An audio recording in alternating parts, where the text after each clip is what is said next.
अगला पद राग बिलावल में निबद्ध है। इस पद में गोपियां उद्धव से बातचीत करते हुए कहती हैं कि हम कृष्ण के प्रेम में पूरी तरह डूबी हुई हैं और वसंत के ऐसे सुंदर मौसम में तुम हमें जोगन बनने का उपदेश दे रहे हो। ऊधो कोकिल कूजल कानन। कोकिल अर्थात कोयल, कूजल अर्थात कूक रही है, कानन अर्थात जंगल या वन। ऊधो गोपियां उद्धव को संबोधित करते हुए कहती हैं कि हे उद्धव, कोकिल कूजल कानन, जंगल में कोयल बोल रही है या जंगल में कोयल की कूक या कोयल की मीठी आवाज गूंज रही है। इस पंक्ति में गोपियां सुहाने मौसम या वसंत ऋतु की ओर संकेत कर रही हैं। कोकिल कूजल कानन में क की आवृत्ति होने के कारण अनुप्रास अलंकार है। तुम हमको उपदेश करत हऊ, भस्म लगावन आनन। उपदेश अर्थात उपदेश, शिक्षा, सीख या नसीहत। भस्म अर्थात भभूति या पवित्र राख। आनन अर्थात मुख या चेहरा। तुम हमको उपदेश करत हऊ। गोपियां कहती हैं कि ऐसे सुहाने मौसम में तुम हमें उपदेश दे रहे हो या नसीहत दे रहे हो। भस्म लगावन आनन, कि हमें अपने चेहरे पर भस्म लगा देना चाहिए या बैरागियों की तरह भभूति मल देनी चाहिए। अप्रत्यक्ष रूप से गोपियां उद्धव को ना समझ कह रही है, क्योंकि उद्धव को पता ही नहीं कि वसंत के मौसम में प्रकृति की सुंदरता का आनंद लिया जाता है, योग और बैराग की बातें नहीं की जाती। औरों सब तजी सिंगी लै लै टेरन चढ़न पखानन। औरों अर्थात और, तजी अर्थात छोड़कर, सिंगी अर्थात सींग का बना हुआ एक बाजा, टेरन अर्थात बजाना या पुकारना, पखानन अर्थात पत्थरों या पर्वतों पर। औरों सब तजी, गोपियां कहती हैं कि और तुम हमें ये उपदेश दे रहे हो कि हमें सब कुछ त्याग देना चाहिए। सिंगी लै लै टेरन, और सींग का बना हुआ बाजा हाथों में लेकर हमें उसे बजाते रहना चाहिए, अथवा सींग का बना बाजा बजाकर ईश्वर को पुकारते रहना चाहिए। चढ़न पखानन, और साथ साथ हमें पत्थरों और पर्वतों पर चढ़ना या घूमना चाहिए। गोपियां कहना चाहती हैं कि ऐसे अच्छे मौसम का आनंद ना उठाकर सब कुछ त्याग कर सींग का बना बाजा बजाते हुए पत्थरों पर चलना और पर्वतों पर चढ़ना व्यर्थ है। ये एक प्रकार की बेमौसमी बातें हैं। पै नित आनी पपिहा के मिस, मदन हनत निज बानन। पै अर्थात तिस पर, नित अर्थात रोज या हर समय, आनी अर्थात आकर, पपिहा अर्थात चातक नामक पक्षी, मिस अर्थात बहाने से, मदन अर्थात कामदेव, हनत अर्थात घायल करता है, निज बानन अर्थात अपने बाणों से। पै नित आनी पपिहा के मिस। गोपियां उद्धव से कहती हैं कि इधर तुम हमें योग का उपदेश दे रहे हो और उधर रोज चातक नामक पक्षी के बहाने आकर मदन हनत निज बानन, कामदेव या प्रेम का देवता हमें अपने बाणों से घायल करता है। गोपियां उद्धव से कहना चाहती हैं कि तुम तो हमें योग और वैराग्य का उपदेश दे रहे हो, लेकिन युवावस्था के कारण हम सभी बहुत जल्दी कामदेव अथवा प्रेम के देवता के वश में हो जाती हैं। चातक पक्षी को देखकर और उसकी आवाज सुनकर ही हमारा मन प्रेम और सौंदर्य में डूबने लगता है। इसलिए ऐसे मौसम और ऐसी उम्र में हम तुम्हारे उपदेशों पर किस प्रकार ध्यान दे सकती हैं और योग साधना कर सकती हैं। हम तौ निपट अहीरी बावरी जोग दीजिए ज्ञानिन। निपट अर्थात एकदम या नितांत, अहीरी अर्थात ग्वालिने, बावरी अर्थात भोली या नासमझ, ज्ञानिन अर्थात ज्ञानी लोगों को या समझदार लोगों को। हम तो निपट अहीरी बावरी।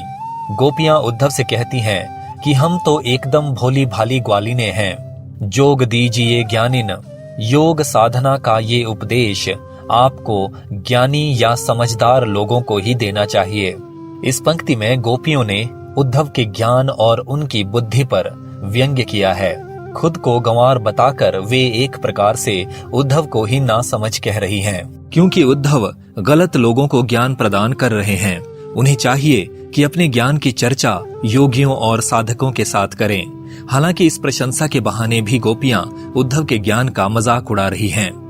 अगली पंक्तियों में गोपियां उद्धव से कहती हैं कि तुम कृष्ण को त्यागने से संबंधित बातें हमारे सामने मत करो, क्योंकि हम कृष्ण को अच्छी तरह जानती हैं। गोपियों को लगता है कि ये संभव ही नहीं है कि उनके कृष्ण उन्हें योग साधना और निर्गुण ईश्वर की उपासना का संदेश भिजवाएंगे। गोपियों को लगता है कि उद्धव ये सब बातें अपनी ओर से ही कह रहे हैं। सूरदास लिखते हैं, कहा कथत मामी के आगे जानत नानी नानन। कहा अर्थात क्या, कथत कहते हो, आगे अर्थात सामने, जानत अर्थात जानती है, नानी नानन अर्थात नानी और नाना को। कहा कथत मामी के आगे जानत नानी नानन।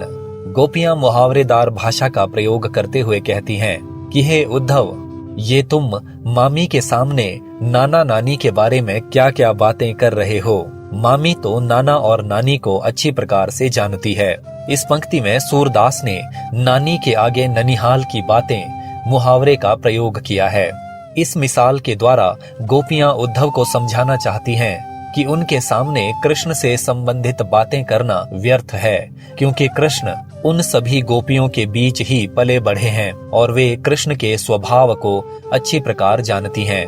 कृष्ण ने अवश्य ही उद्धव को मूर्ख बनाया होगा, उनसे मजाक किया होगा या उन्हें मजा चखाने के लिए इस प्रकार का संदेश देकर भेजा होगा। कहा कथत और नानी नानन में अनुप्रास अलंकार है। सुंदर श्याम मनोहर मूर्ति भावती नी के गानन। सुंदर श्याम अर्थात आकर्षण और सौंदर्य से युक्त कृष्ण, मनोहर मूर्ति अर्थात लुभावनी छवि या आकृति, भावती अर्थात भाती है या पसंद है, नीके अर्थात अच्छे या मधुर, गानन अर्थात गीत या बातें। सुंदर श्याम गोपियां कहती हैं कि सौंदर्य और आकर्षण से युक्त कृष्ण की मनोहर मूर्ति, लुभावनी छवि या आकृति, भावती हमें पसंद है या भाती है, नीके गानन और उनके गुणों का कीर्तन करना ही हमें अच्छा लगता है। गोपियां कहना चाहती हैं कि कृष्ण के चरित्र, उनके गुणों और उनके व्यक्तित्व से जुड़ी हुई बातें करना, उनके गुणों का गायन करना और उनसे संबंधित गीतों को गाना ही हमें अच्छा लगता है। दूसरे शब्दों में गोपियों को कृष्ण की सुंदर छवि और कृष्ण के गुणों का कीर्तन ही पसंद है। इसके अलावा वे कुछ भी सुनने को तैयार नहीं हैं। मनोहर मूर्ति में अनुप्रास अलंकार है। सूर मुक्ति कैसे पूजती है वा मुरली की तानन। मुक्ति अर्थात मोक्ष या मोक्ष की बातें, पूजती है अर्थात बराबरी करती है या पहुंचती है, वा अर्थात वह, मुरली अर्थात बांसुरी, तानन अर्थात तान, स्वर या आवाज। सूर मुक्ति कैसे पूजती है वा मुरली की तानन। सूरदास कहते हैं कि गोपियां उद्धव से प्रश्न करती हैं कि तुम्हारा ये मोक्ष और मोक्ष की बातें कृष्ण की बांसुरी की आवाज की बराबरी किस प्रकार से कर सकती हैं, अर्थात नहीं कर सकती।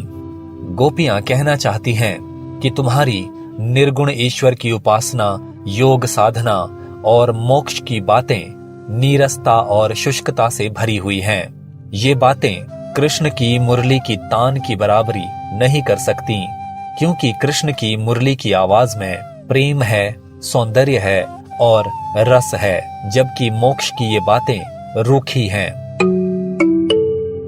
इस पद में तत्सम और तद्भव शब्दों से युक्त मुहावरेदार और साहित्यिक ब्रज भाषा का प्रयोग किया गया है।